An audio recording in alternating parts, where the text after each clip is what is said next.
ఓం గం గణపతియే నమః. శ్రోతలకు నమస్కారం. మన ఛానల్కు స్వాగతం. భవిష్య మహాపురాణం 37వ భాగం. యుధిష్ఠిర మహారాజు వద్దకు వ్యాసాదుల ఆగమనం, ఉపదేశానికి యుధిష్ఠిరుని ప్రార్థన. ఎవరి ప్రసన్నత తన పట్ల లేకపోతే ఆ బ్రహ్మదేవుడే ఒక చిన్న పనినైనా చేయలేడో, ఎవరి చరణాలను ఆశ్రయించినాకనే దేవేంద్రుని భాగ్యరేఖ తళుక్కున మెరిసి అఖండ రాజ్యలక్ష్మి ప్రాప్తించిందో, ఆ భగవానుడైన గణపతి దేవుడు అందరికీ శుభములను కురయించుకాక. బ్రహ్మదేవుని జిహ్వాగ్రమే తనకు సింహాసనము కాగా, తన చరణ నఖచంద్ర కాంతులచే ప్రకాశితమై శబ్ద బ్రహ్మ జ్ఞాన సముద్రంగా మారి ప్రపంచ మేధావుల హృదయాలలో నాట్యం చేస్తుండగా, లోకాల నేలే చల్లని తల్లి సరస్వతీదేవి మనందరినీ కరుణించాలిగాక. శంకర మహాదేవుని ధ్యానించి, కృష్ణ భగవానుని స్తుతించి, బ్రహ్మదేవునికి నమస్కరించి, సూర్యాగ్ని ఇత్యాది దేవతలకు ప్రణామం చేసి ఆ గ్రంథాన్ని స్పృశించాలి. ఇది ప్రార్థన. ఒకనాడు ధర్మపుత్రుడు, ధర్మవేత్త అయిన యుధిష్ఠిర మహారాజును చూడగానే వ్యాస, మార్కండేయ, మాండవ్య, శాండిల్య, గౌతమ, శాతాతప, పరాశర, భరద్వాజ, సౌనక, పులస్త్య, పులహ మహర్షులు, దేవర్షి నారదాది బ్రహ్మజ్ఞులు వచ్చారు. ఆ తపస్సులను, వేదాంగ పారంగతులైన మహర్షులను చూడగానే పరమ భక్తాగ్రేసురుడైన ధర్మరాజు సంభ్రమంగా సింహాసనము నుండి దిగిపోయి సోదరులతో, కుల పురోహితుడైన ధౌమ్యునితో ఎదురేగి మిక్కిలి వినయంతో నమస్కరించాడు. ఆ సమయానికి అక్కడ ఉన్న లీలామానుష విగ్రహుడైన శ్రీకృష్ణుడు కూడా బ్రహ్మజ్ఞాన స్వరూపులైన మహర్షులకు ఎదురేగి నమస్కరించాడు. యుధిష్ఠిర మహారాజు వ్యాసమునేంద్రునితో ఇలా అన్నాడు: భగవాన్, దుర్యోధనాదులు పరాజితులై నాకు ఈ రాజ్యం సంప్రాప్తించిందంటే అది కేవలం మీ ప్రసాదమే. కానీ రోగికి మంచి మందే దొరికి రోగం కుదిరినా సుఖం దొరకనట్టు నేను నా బంధుబాంధవులను చంపి పొందిన ఈ సామ్రాజ్య సుఖం నాకు ప్రియాన్ని గావించడం లేదు. వనంలో కందమూలాలు, ఫలాలు తింటూ మన మధ్య మునుల మధ్య గడిపినప్పుడే నాకు సుఖంగా ఉండేది. ఇప్పుడు సామ్రాజ్యాన్ని ఏకఛత్రాధిపతిగా పాలిస్తున్నానని లోకం అంటున్నది, కానీ నా మనసుకి ఆనందం లేదు. రాజ్యలోభంలో బంధు సంహారం అనే వివేక శూన్య కార్యం నా చేతితో నేనే చేశాను. భీష్మ పితామహులు నాకు గురువు, బంధువు, రక్షకుడు, కళ్యాణకారి, కవచ స్వరూపుడనైన మా తాతగారు నా స్వార్థానికి బలైపోయారు. నా బ్రతుకే పాపలిప్తమైపోయింది. వ్యాస భగవాన్, మీ జ్ఞాన రూప జలంతో నా పాప పంకాన్ని కడిగి వేయగలరు. నన్ను సర్వదా నిర్మలుని చేయగలరు. ప్రజ్ఞాదీపాన్ని నా చీకటి గుండెలో వెలిగించి నన్ను ధర్మ మార్గంలో నడిపించగలరు. ధర్మరక్షకులైన ఈ మునిగణమంతా నన్ను అనుగ్రహించడానికే నా కొలువుకి కదిలి వచ్చి నన్ను ధన్యుణ్ణి చేశారు. మహనీయుడైన గంగాపుత్రుడు, ఆదర్శ పురుషుడనైన మా భీష్మ పితామహుల వద్ద నేను అర్థశాస్త్రాన్ని, ధర్మశాస్త్రాన్ని, మోక్షశాస్త్రాన్ని విస్తారంగా విని ఉన్నాను. ఆయన దేవునిలో కలిసిపోయినా నీకు భయం లేదు. మేమున్నామని వెన్ను తట్టి నిలిచిన నా వాసుదేవ కృష్ణుడు మీరు ఇంకా నాకు ప్రథమ ప్రదర్శకులు. మహారాజా, మీకు మేమంతా అంటే నేను, భీముడు, మార్కండేయ, ధౌమ్య, లోమస మహర్షులు అన్ని ధర్మాలను, కర్తవ్యాలను ఇదివరకే బోధించి ఉన్నాము. ఈరోజు మీకంటే గుణి, ధర్మజ్ఞుడు, మేధావి, ధీమంతుడు ఎక్కడా దొరకడు. ధర్మ నిర్ణయంలో మిమ్ము మించినవాడు లేడు. అయినా ఋషులకే శిరఃకేశము వంటి ఋషికేశుడు భగవానుడు శ్రీకృష్ణుడు ఇక్కడుండగా ధర్మోపదేశానికి పూనుకొని సాహసం ఎవడి చేయగలడు? ఈయనే సృష్టి స్థితి పాలకుడు, ప్రత్యక్షదర్శి, మీ వంటి వానికి ఈ గీతాచార్యుడు ఎటువంటి ఉపదేశాన్నైనా ఇవ్వగలడు అని సెలవిచ్చి పాండవులు భక్తితో చేసిన ప్రతిచర్యలను దయతో పరిగ్రహించి బాదరాయణ వ్యాస మహర్షి తపోవనానికి వెళ్ళిపోయాడు. భువనకోశ సంక్షిప్త వర్ణన.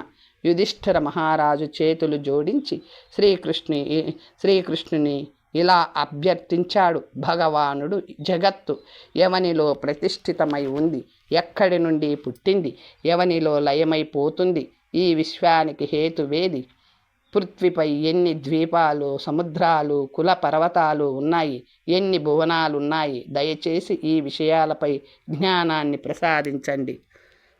జగద్గురువైన శ్రీకృష్ణుడు ఇలా చెప్పసాగాడు. మహారాజా, మీరడిగినవన్నీ పౌరాణిక సంబంధితములైన విషయాలు అయినా నేనీ ప్రపంచంలో పరిభ్రమిస్తూ విన్న విషయాలన్నిటినీ సంక్షిప్తంగా వినిపించే ప్రయత్నం చేస్తాను. స్వర్గ, ప్రతిసర్గ, వంశ, మన్వంతర, వంశానుచరితలనే 5 లక్షణాలు ప్రతి పురాణానికి ఉంటాయి. అనగా మీరడిగిన ప్రశ్నలకు చాలా వరకు సర్గ సృష్టిలోనే సమాధానాలుంటాయి. అవ్యక్త ప్రకృతి నుండి మహత్తత్వ బుద్ధి పుట్టింది. దాని నుండి త్రిగుణాత్మకమైన అహంకారం ఉత్పన్నం కాగా, అహంకారం నుండి పంచతన్మాత్రలు, వాటి నుండి పంచమహాభూతాలు, వాటి నుండి చరాచర జగత్తు వచ్చాయి. స్థావర జంగమాత్మక జగతి నశించినప్పుడు సర్వత్రా జలమే నిండి ఉంటుంది. అందులో విష్ణువు ఉంటాడు. ఆయన నుండి భూతాత్మకమైన అండం జనిస్తుంది. ఈ కల్పంలో కూడా ఈ అండం కొన్నేళ్ల తరువాత 2 భాగాలుగా విడింది. ఒక భూభాగం పృథ్వీ కాగా ఇంకొకటి ఆకాశమయ్యింది.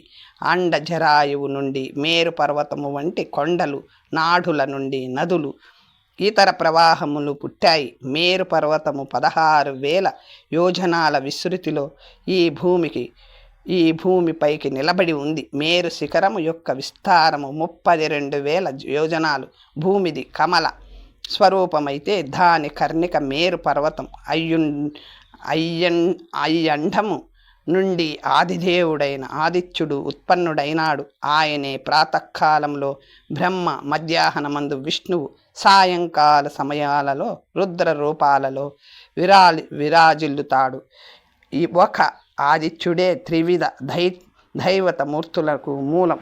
బ్రహ్మ నుండి మరీచి, అత్రి, అంగీరస, పులస్త్య, పులహ, క్రతు, భృగు, వశిష్ఠ, నారదులు ఆయన మానసపుత్రులుగా ఉద్భవించారు. పురాణాలు వీరిని బ్రహ్మపుత్రులుగానే పేర్కొన్నాయి. బ్రహ్మ యొక్క కుడి బొటనవ్రేలు నుండి దక్షుడు, ఎడమ బొటనవ్రేలు నుండి ప్రసూతి ప్రకటితులయ్యారు. వారి పుత్రుడే హర్యక్షువు. సంతానాన్ని కని ప్రపంచాన్ని వృద్ధి చేయవలసిన హర్యక్షువు అతని సోదరులు నారదుని బోధలు విని విరక్తులైపోయారు. అప్పుడు దక్షుడు ప్రజాపతిగా తను విరాగి కాలేడు కాబట్టి 60 మంది కన్యలను ఉత్పన్నం చేసి వారిలో 10 మందిని ధర్మునికి, 27 చంద్రునికి, 2 బహుపుత్రునికి, మరో 2 కుశాశ్వనికి, 4 అరిష్టనేమికి, 1 భృగువునికి, 1 శంకరునికి ఇచ్చి వివాహం చేశాడు. వీరి వల్ల చరాచర జగత్తు ఉత్పన్నం చేయబడింది. మేరు పర్వతపు 3 శిఖరాలపై బ్రహ్మ, విష్ణు, మహేశ్వరులకు క్రమంగా వైరాజ, వైకుంఠ, కైలాస పురాలేర్పడినవి. పూర్వాది దిశలలో ఇంద్రాది దిక్పాలకుల నగరాలు నిర్మింపబడ్డాయి. హిమావాస్, హేమకూట, నిషిద, మేరు, నీల, శ్వేత, శృంగావాన్ ఈ 7 జంబూద్వీపంలోని కుల పర్వతాలు. జంబూద్వీపం 1,00,000 యోజనాలు ప్రమాణంలో ఉంది. జంబువు కాక ఇంకా శాఖ, కుశ, క్రౌంచ, శాల్మాలి, గోమేద, పుష్కర ద్వీపాలున్నాయి. ఇవి 7 సముద్రాలచే పరివేష్టింపబడి ఉన్నాయి. క్షార, దుగ్ధ, ఇచ్చురస, సుధ, దధి, ఘృత, స్వాదిష్ట జల ఇవి 7 సముద్రాలు. లోకాల పేర్లు, వాటిలో నివసించే జాతుల పేర్లు ఇదివరకే చెప్పబడ్డాయి. ఇక మనువులలో ఇప్పటికే 6 పాలన అయిపోయింది. వారు స్వయంభువ, సర్వోచ్యుష, ఉత్తమ, తామస, రైవత, సాక్షుష, మనువులు ప్రస్తుతం వైవస్వత మన్వంతరం నడుస్తుంది. నేటి పృథ్వీ వైవస్వతుని ప్రపౌత్రాదులతోనే పరివ్యాప్తమై ఉన్నది. ఈ మన్వంతరానికి 33 దేవతలు. వారు 12 ఆదిత్యులు, 8 వసువులు, 11 రుద్రులు, అశ్వనీ కుమార ద్వయము, విప్రచిత్తి నుండి దైత్యగణము, హిరణ్యాక్షుని నుండి దానవ గణము పుట్టుకొచ్చాయి. ద్వీపం సముద్ర సహితమైన ఈ భూమి ప్రమాణం 50 కోట్ల యోజనాలు. ఇది నౌకలాగా అఖండ జలరాశిపై తేలియాడుతున్నది. దీనికి 4 వైపులా లోకాలోక పర్వతాలున్నాయి. ప్రళయాలు కూడా 4 రకాలే. అవి నైమిత్తిక, ప్రాకృత, అత్యంతిక. నిత్య ప్రళయాలు. ఈ ప్రపంచం ఎందులో నుంచి వచ్చిందో ప్రళయవేళ అందులోనే కలిసిపోతుంది. వృక్షాల పుష్ప ఫలాలు ఋతువులను అనుసరించి పుడతాయి. ఆ ఋతువు దాటినాక మరి కనబడవు. పృథ్వీ కూడా అంతే. సంపూర్ణ విశ్వం లీనమైపోయాక మహేశ్వరుడు వేద శబ్దాల ద్వారా మరలా దీనిని నిర్మిస్తాడు. జీవి తన కర్మల ఫలంగానే పుట్టడం జరుగుతుంది. భూమి జలం చేత, జలం తేజస్సు చేత, తేజస్సు వాయువు చేత, వాయువు ఆకాశం చేత చుట్టబడి ఉంటాయి. ఆకాశం అహంకారం చేత, అహంకారం తత్వం చేత, అది ప్రకృతి చేత, ఆ ప్రకృతి అవినాశ పురుషుని చేత పాలింపబడుతుంటాయి. ఈ రకంగా వేల కొలది అండాలను పుడుతుంటాయి, పోతుంటాయి. సూర నరాదులతో నిండిన ఈ విశ్వమంతా నారాయణుని కుర్చీలోనే ఉంటుంది. నిర్మల బుద్ధి, శుద్ధ అంతఃకరణ కలిగిన మునిగణాలు ఆయన బాహ్య అభ్యంతర స్వరూపాలన్నిటినీ చూడగలరు. నారదీయ విష్ణుమాయా దర్శనం. వసుదేవానందన శ్రీకృష్ణదేవ, ఈ సర్వ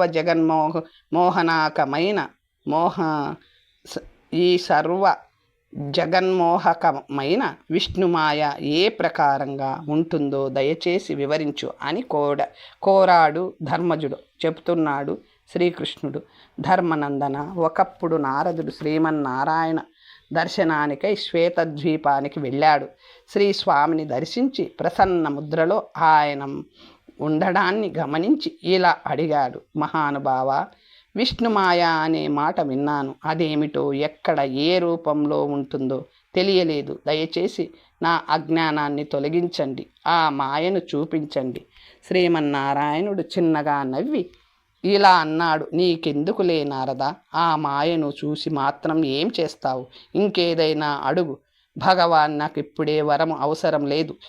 ఆ మాయను చూడాలని, తెలుసుకోవాలని నా అభిలాష అని పదే పదే అడిగాడు నారదుడు. సరే పద, నా మాయను చూపిస్తానంటూ నారదుని చిటికి నెవ్రేలు పట్టుకొని శ్వేతద్వీపం నుండి బయలుదేరాడు నారాయణుడు. మార్గమధ్యంలో శ్రీహరి ఒక వృద్ధ బ్రాహ్మణునిగా మారిపోయాడు. శిఖ, యజ్ఞోపవీతం, మృగచర్మం, కమండలం ధరించి చేతిలో దర్భల నెడుకొని వేదపాఠం చేస్తూ సంకల్పంలో తన పేరు యజ్ఞశర్మ అని చెప్పుకుంటూ ఆయన నారదుని తోడ్కొని జంబూద్వీపం చేరుకున్నాడు. ఇక్కడ నేత్రావతి నది తటాన ఉన్న విదిశా నగరంలో ఆగాడు. అక్కడ క్షీరభద్రుడని ఒక వైశ్యుడున్నాడు. అతడు మంచి ధనధాన్య సమృద్ధి కలవాడు. అన్ని రకాల పశువులను పెంచుతూ శ్రీకృష్ణ వ్రత కార్యక్రమాలను చేయిస్తూ హాయిగా జీవిస్తున్న అతని ఇంటికే ముందుగా వెళ్ళాడు మహావిష్ణువు.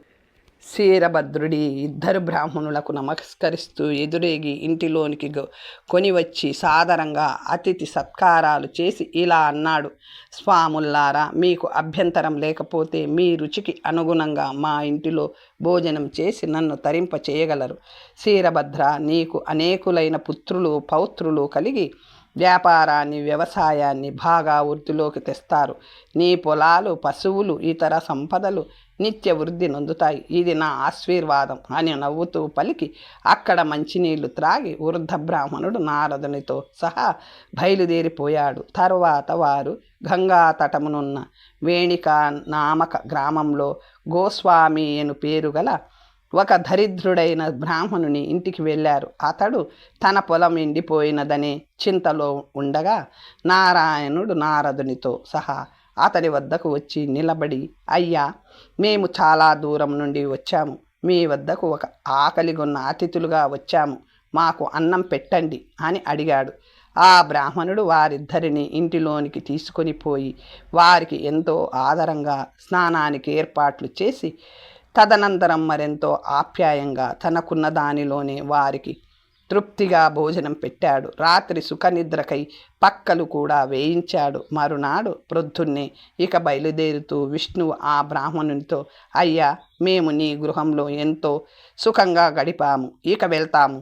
నీ పొలము నిష్ఫలంగానే ఉండాలిగాక, నీ సంతానం వృద్ధి చెందకూడదుగాక అని దీవించి నవ్వుతూ వెళ్ళిపోయాడు. ఆ బ్రాహ్మణునికి ఏ విష్ణు తేజస్సు కనిపించిందో ఏమో ఏమీ మాట్లాడలేకపోయాడు. నారదుడు మాత్రం అడగకుండా ఉండలేకపోయాడు. భగవాన్, ఆ వైశ్యుడు మనకి చేసిన సేవ ఏమీ లేదు, అయినా వాడికి వరాలు కురిపించేశారు. ఈ పేద బ్రాహ్మణుడు మనకెంతో సేవను అది అత్యంత శ్రద్ధాపూర్వకంగా చేశాడు. మీరేదో ఆశీర్వదిస్తున్నట్లుగా చెయ్యెత్తి మరీ ఆయనను శపించి వచ్చేశారు. ఈ లీల నాకు అర్థం కాలేదు నారద. 1 సంవత్సరమంతా చేపలను పడితే వచ్చేంత పాపం ఒక్క రోజులోనే నాగలి ద్వారా వస్తుంది. ఆ శీరభద్ర వైశ్యుడు తన పుత్ర పౌత్రులతో సహా ఈ నాగలికి సంబంధించిన నరకానికే పోతాడు. అందుకే అక్కడ నీరు మాత్రమే సేవించాం. ఈ బ్రాహ్మణుని ఇంట్లో భోజనం చేశాం. ఆ అహింసాత్మకని ఇంటిలో విశ్రమించాం. అతని సేవలు అందుకున్నాం. ఇక సంతానం ద్వారా చేయవలసిన పాపాలు కూడా ఉండవు. కాబట్టి ఆ బ్రాహ్మణునికి మోక్షం తప్పదు. ఈ జగజ్జగాలంలో చిక్కుకోడు అని వివరించాడు శ్రీమన్నారాయణుడు. ఇలా మాట్లాడుకుంటూ నడుచుకుంటూ వారిద్దరూ కన్యాకుబ్జానికి దగ్గరగా వచ్చారు. అక్కడ వారికి ఒక అతిశయ రమణీయమైన సరోవరము కనిపించింది. దాని శోభను కని వారెంతో ప్రసన్నులైనారు. నారదునితో అది అత్యుత్తమ స్నాన తీర్థమని, తానందులో స్నానం చేసి వస్తానని చెప్పి నారాయణుడు అందులో దిగి స్నానం చేసి వచ్చాడు. తరువాత నారదుడు కూడా అందులో దిగి స్నానం చేసి వచ్చాడు. ఒక అద్భుతం జరిగింది. నారదుడు ఒక సుందర దివ్య కన్య అయిపోయాడు. ఆ కన్య చాలా అందంగా ఉంది. విశాల నేత్రాలతో, చంద్రబింబం వంటి ముఖంతో, సర్వాంగీణ సౌందర్యంతో విశ్వాన్ని విమోహితం చేయగలదన్నట్లుంది. పాల సముద్రం నుండి పుట్టిన సర్వసులక్షణ లక్షిత జాత అయిన శ్రీ మహాలక్ష్మి వలని ఆ సరోవరం నుండి పుట్టిన ఈ సకల సౌభాగ్య లక్షణ అయిన లలన విరాజిల్లింది. నారదుడికి దిక్కు తోచలేదు. ఈ దిక్కుకు కొని వచ్చిన దేవుడే దిక్కు అవ్వవలసిన వాడై మాయమైపోయి దిక్కుల్లో కలిసిపోయి తనను దిక్కుమాలిన వాణ్ణి దాన్ని చేసిపోయాడు. ఆ స్త్రీ గుంపు నుండి తప్పిపోయిన హరినిలా బిక్కు బిక్కుమంటూ బీత హరినేక్షణ అయి దిక్కులు చూడసాగింది. అప్పుడే అక్కడికి తాళధన్వ మహారాజు సేనా సమేతంగా ఆ దారంటా వెళ్తూ వచ్చాడు. ఆ సుందరిని చూసి ఆమె దేవకన్యయో అప్సరసో అయి ఉంటుందనుకొని ఆమెను మెల్లగా సమీపించి వివరాలు అడుగగా ఆమె తనకు మాతాపితలు లేరని, నిరాశ్రయురాలునని మాత్రమే చెప్పగలిగింది. తాను ఆశ్రయమిస్తానని చెప్పి ఆ రాజు ఆమె అంగీకరించగానే తన గుర్రంపై కూర్చుండబెట్టుకొని రాజధానికి కొనిపోయాడు. కాక ఆమె అంగీకారంతోనే ఆమెను శాస్త్రోక్తంగా వివాహం కూడా చేసుకున్నాడు. 13 ఏళ్ల కాపురం తరువాత ఆమె గర్భవతి అయింది. ఆ గర్భము నుండి ఒక ఆనపకాయ సొరకాయ వెడలింది. అందులో చిన్న చిన్న దివ్య శరీరాలతో 50 మంది మహాబలశాలులైన బాలకులున్నారు. ఆమె వారిని తీసి నీటి కుండలలో ఉంచగా కొన్నాళ్లకు వారు పెరిగి మహావీరులైనారు. వారికి వివాహాలై అసంఖ్యాకంగా పరాక్రమవంతులైన పుత్రులు పుట్టారు. కానీ ఆ తాళధన్వ మహారాజు పుత్ర పౌత్రులందరూ మహాదురహంకారులు, రాజ్యకాంక్షపరులు కావడంతో వారితో వారే భయంకర యుద్ధాలను కల్పింపచేసుకొని ఒక్కరూ మిగలకుండా సమరాల్లో సమసిపోయారు. ఆ మహారాజు అతని భార్య గుండెలు బాదుకుంటూ గుండెల విసేలా రోధించసాగారు. అప్పుడక్కడికి శ్రీ మహావిష్ణువు బ్రాహ్మణ రూపంలో వచ్చి ఇలా బోధ చేశాడు. విష్ణుమాయ అంటే ఇదే. మీరు అనవసరంగా రోధిస్తున్నారు. అన్ని ప్రాణులకి మరణమే చివరి మెట్టు. మీకన్నా చాలా పెద్ద గొప్ప చక్రవర్తులు, ఇంద్ర పదవిని పొందినవారు కూడా కాలగర్భంలో కలిసిపోయారు. ఒక పెనుగాలి ఎన్నో దీపాలను ఆర్పేస్తుంది. ఒక మృత్యువు అన్ని ప్రాణుల ప్రాణాలను హరిస్తుంది. ఈ విషయం తెలియని వారు లేరు. మృత్యువు పంజా విసిరినప్పుడు మీలాగే గుండెలు బాదుకొని మానవులు ఉండరు. ఇదే విష్ణుమాయ. సముద్రాన్ని ఇంకించగల సామర్థ్యం గలవానికైనా, కొండలను పిండి చేయగల గండరగండునికైనా, నేలను చరిచి దుమ్ము దువ్వగా పొడి చేయగల పొట్టుగాడికైనా, పర్వతాన్ని పెకిలించి అరచేత పట్టగలవానికైనా, కాలుని కరాల ముఖ గహర్వంలో ప్రవేశింపక తీరదు. మరణం తప్పదు. త్రికూట పర్వతాన్నే దుర్గంగా కలిగి, సముద్రాన్నే కందకంగా పెట్టుకొని, అభేద్య స్వర్ణమయి లంకను రాజధానిగా పొంది, రాక్షస గణాలలో పరమ ప్రచండులైన వారిని సైనికులుగా పెట్టుకొని, వేద శాస్త్రాలను సంపూర్ణంగా అవపోసన పుట్టి, శుక్రాచార్యుని వంటి మహామేధావి చేత మంత్రాంగం నడిపించుకోగలిగి, కుబేరుడంతటి వాణిని ఇంద్ర సహితంగా పరాజయం పాలు చేయగలిగిన దశకంఠ రావణుడే మరణించగా తప్పులేదు. యుద్ధంలో, ఇంట్లో, పర్వతం పైన, అగ్నిలో, గుహలో, సముద్రంలో ఎక్కడున్నా మృత్యువు అక్కడికే వస్తుంది. భావిని ఎవ్వరూ అతిక్రమించలేరు. పాతాళంలోకి పోయినా, ఇంద్రునిచే దాచబడిన మేరు పర్వతము నెక్కి కూర్చున్నా, మంత్ర ఔషధ శాస్త్రాదులచే ఎంత రక్షణ పొందినా, ఎప్పుడెలా జరగాలో అప్పుడే అక్కడే అది జరుగుతుంది. ఇందులో సందేహం లేదు. మానవుల భాగ్యానుసారం శుభాశుభాలు వస్తుంటాయి, పోతుంటాయి. 1000 ఉపాయాలైనా వాటిని ఆపడానికి అసమర్థాలే అవుతాయి. ఒకడు దుఃఖాశ్రువులు రాలుస్తాడు, మరొకడు రోధిస్తాడు, ఇంకొకడు ఆనందంతో నృత్యం చేస్తాడు, వేరొకడు మనోహరంగా గొంతెత్తి పాడతాడు. ధన సంపాదన కోసం జీవితమంతా చదరంగా పొటెత్తులు వేస్తూనే గడిపేవారు కొందరు. ఇలా ఈ ప్రపంచమనే నాటక రంగంపై నర్తించేవారెవ్వరూ శాశ్వతులు కారు.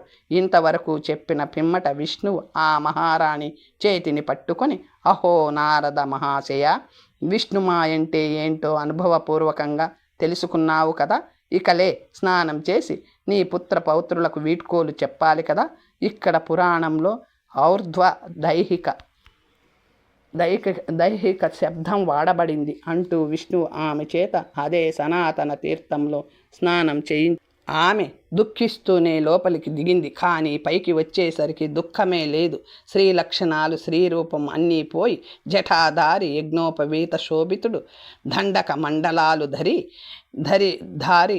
దండక మండలధారి, వీణాధారి, అమిత తేజస్వి అయిన తపస్వి రూపం వచ్చేసింది. పురోహితులతో పాటు అక్కడే ఉన్న మహారాజు ఈమె నా రాణి కాదు అంటుండగానే విష్ణుమూర్తి నారదుని చెయ్యి పట్టుకొని ఒక్క క్షణంలోనే శ్వేతద్వీపానికి అతన్ని చేర్చాడు.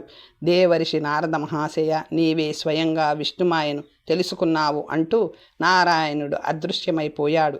నారదుడు కూడా నవ్వుకుంటూ ఆ దేవదేవునికి సాష్టాంగ ప్రణామం గావించి తన పనిలో తాను పడ్డాడు. కాబట్టి ఓ యుధిష్ఠిర మహారాజా, ఈ విష్ణుమాయ ప్రభావం వల్లనే మనం శ్రీపుత్ర ధనాసక్తులమై వేడుకలు చేసుకుంటాం, వేదనల రోధనల పాలు అయిపోతుంటాం.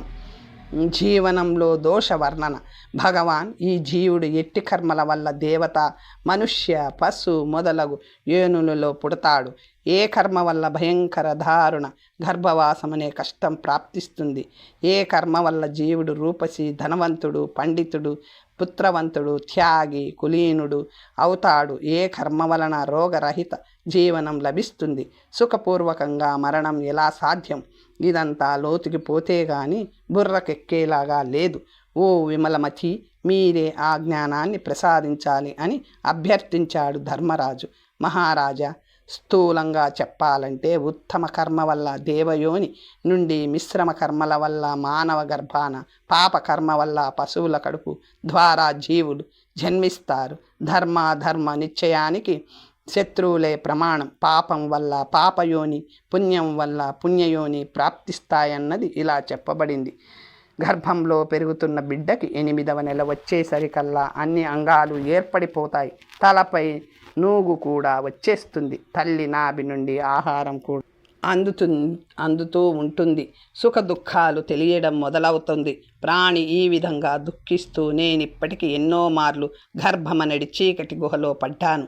అక్కడి నుండి అన్ని వెలుగులు ఉన్న మరొక గుహలో పడ్డాను. ఎందుకు బతుకుతున్నానో తెలియకుండా బతికేసి మృత్యువాత పడ్డాను. మళ్ళీ మరొక చీకటి గుహ, ఇంకొక కాంతి శరపంజరం, మరలా మృత్యుబాధ. ఇప్పుడు మళ్ళా చీకటి గుహలో ఉన్నాను.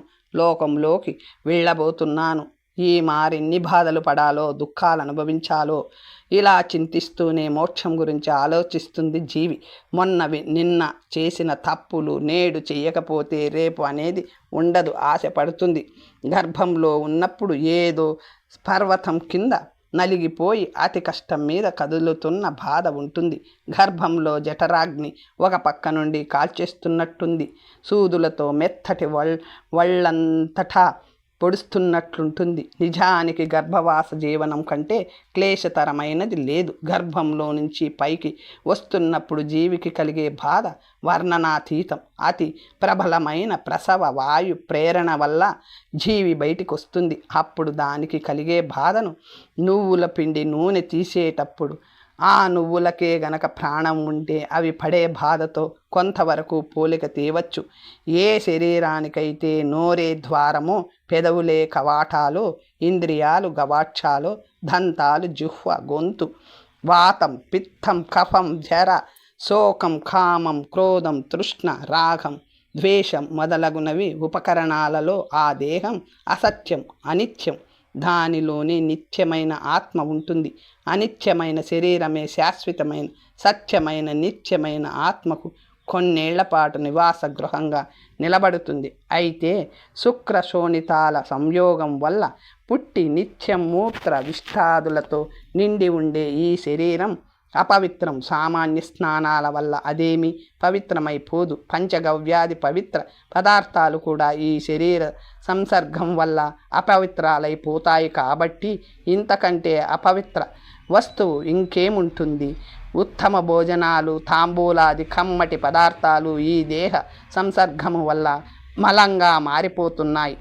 ఎన్ని సుగంధాలు పూసినా దీనికి శాశ్వత వాసన రాదు.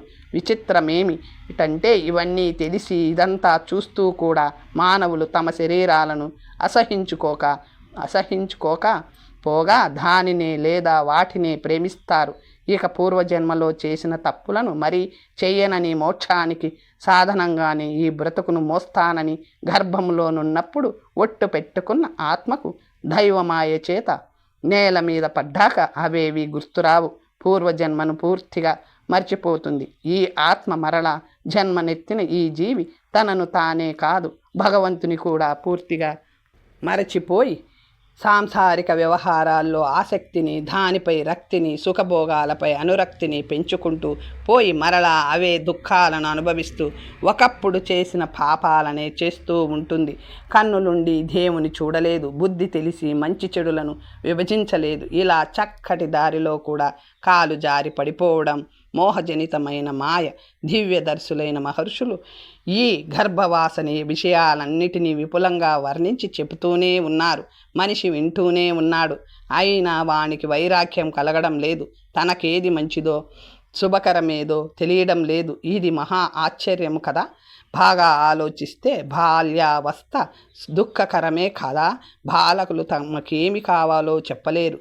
తాము చేయదలుచుకున్నది ఏదీ చేయలేరు. ఏ విషయం మీద తమ అభిప్రాయాన్ని వెలిబుచ్చలేరు. ఈ అసమర్థతను తట్టుకోలేకని రోధిస్తుంటారు. పెద్దలకు అర్థం కాదు. దంతాలు దుఃఖాన్ని మెలిపిస్తాయి, బాలగ్రహాల మీద పడతాయి, ఆకలి దాహము కలుగుతూ ఉంటాయి. చెప్పడం రాదు. పాకుతున్న కాలంలో భక్షణం జరిగి మరిన్ని బాధలు పుట్టుకొస్తాయి. కుమారావస్థలో చెవికుట్లు గట్టిగానే ఏడ్పిస్తాయి. గురువుగారిని తలుచుకుంటుంటేనే భయమేస్తుంది. చెప్తే తల్లిదండ్రులు నవ్వుతారు. గట్టిగా వెళ్ళనని మొరాయిస్తే మొటిక్కాయలు తప్పవు. అన్నీ తిని దెబ్బలు లడ్లు కావు. వెళ్ళడం తప్పదు. జీవితానికి వసంతమనే మాటే గాని యవ్వనము సుఖకరం కాదు. అనేక ప్రకారాల ఈర్ష్యలు మనసులో పుట్టి దాన్నే కాల్చేస్తుంటాయి. మనసు మోహంలో లీనమైపోతుంది. రాగాశక్తి తొలి నుండే ఏడిపిస్తుంది. రాత్రి నిద్రపోనివ్వదు. కాబట్టి స్త్రీల వల్ల కూడా దుఃఖమే ఎక్కువ. యవ్వనం క్రమక్రమంగా వార్ధక్యం కోరల్లోకి వెళ్ళిపోతుంది. స్త్రీ పురుషుల ఒకరి వలలో ఒకరు ఆకర్షణ కొద్దీ పడ్డవారైతే ఆకర్షణ అనే వల తెగి చిరిగిపోతుంది. ప్రేమ బంధం దృఢంగా లేని చోట పరస్పర ఘృణ ఉత్పన్నమవుతుంది.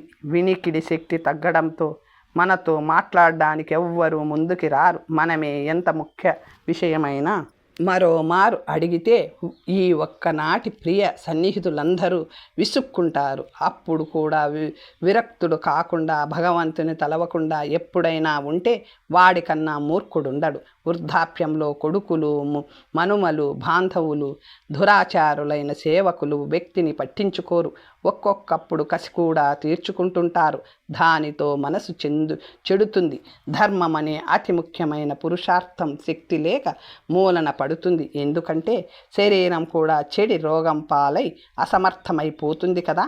వాస్తవానికి మన శరీరంలో అనేక మృత్యు స్థానాలుంటాయి. వాటిలో కాలమృత్యువు ప్రముఖమైనది, తప్పనిది. ఇంకొకటి వస్తూ పోతూ ఉండే భయంకరమైన ఆది వ్యాధి రూపకమైనది. ఇది అర్ధ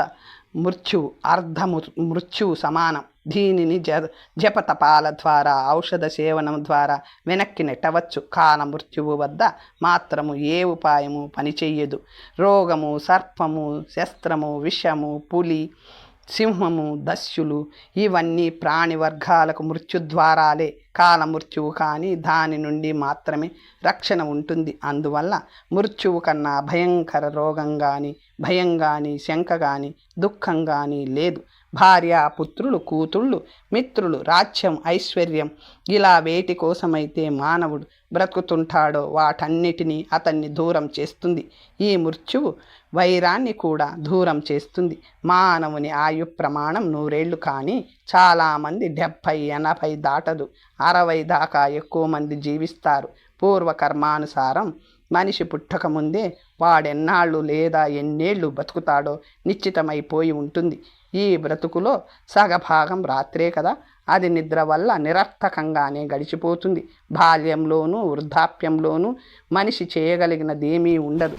యువావస్థలో అనేక ప్రకారాల చింత, కామ, వ్యధ మనిషిని ఇంకే పని చెయ్యనివ్వవు. ఇంతలోకే కాలం మూడి మృత్యువు కదిలి వచ్చేయడంతో మానవ జన్మ ఒకటి దండగైపోతుంది.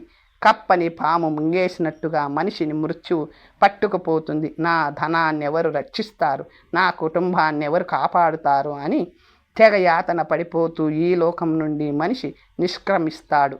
ఆత్మ బయటపడగానే వివేకవంతుడైన మానవునికి ఈ మృత్యువు కన్నా ఎక్కువ దుఃఖతరం యాచన చేయవలసి రావడం. మృత్యువు వల్ల వచ్చే దుఃఖం క్షణికం, యాచన వల్ల వచ్చే యాతన నిరంతరం. విష్ణు భగవానుడంత వాడే యాచన చేయాల్సి వచ్చేసరికి కుంచుకుపోయి వామనుడై పోయాడు కదా. ఇక ఇతరుల పరిస్థితి చెప్పనేలా. ఎవరికైనా యాచించగానే ముందుగా పోయేది ప్రతిష్ట.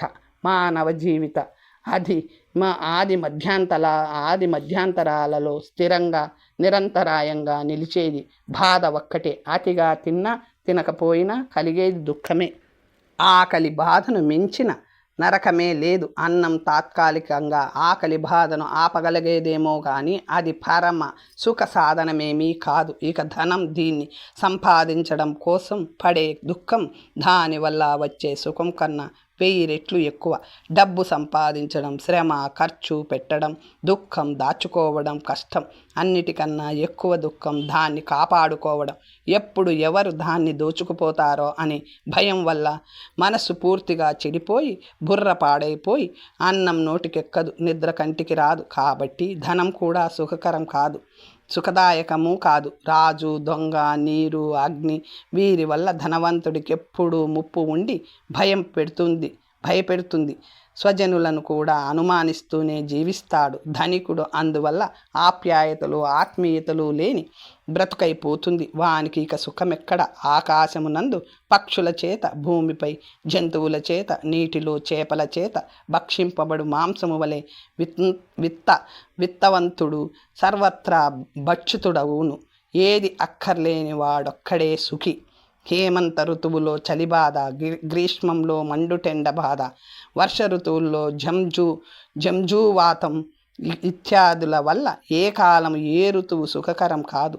పెళ్ళయిన దగ్గర నుంచి పిల్లలు పుడతారో లేదోనని బెంగ, పిల్లలు పుట్టిన దగ్గర నుంచి వాళ్ళు బతుకుతారో లేదో అని బెంగ, తీరా బతికాక బాగుపడతారో లేదో అని బెంగ, బాగుపడ్డాక వాళ్ళ పెళ్ళిళ్ళు బెంగ, అవి అయినాక వాళ్ళు తనను బాగా చూసుకుంటారో లేదోనని బెంగ. చాలామందికి ఇదే చివరి బెంగ. ఎందుకంటే వాళ్ళు ఎలాగూ చూసుకోరు. వీడా బెంగతోనే పోతాడు. రాజ్యం కూడా సుఖదాయకం కాదు. ఆ విషయం నీకన్నా బాగా తెలిసిన వాడుండదు.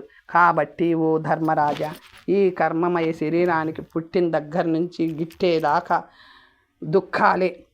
దుఃఖాలు ఏ మానవులైతే జితేంద్రులై వ్రత దాన ఉపవాసాదులలో తత్పరులై జీవిస్తారో వారే సుఖిస్తారు. తర్వాత కథ వచ్చే భాగంలో తెలుసుకుందాం. నమస్తే.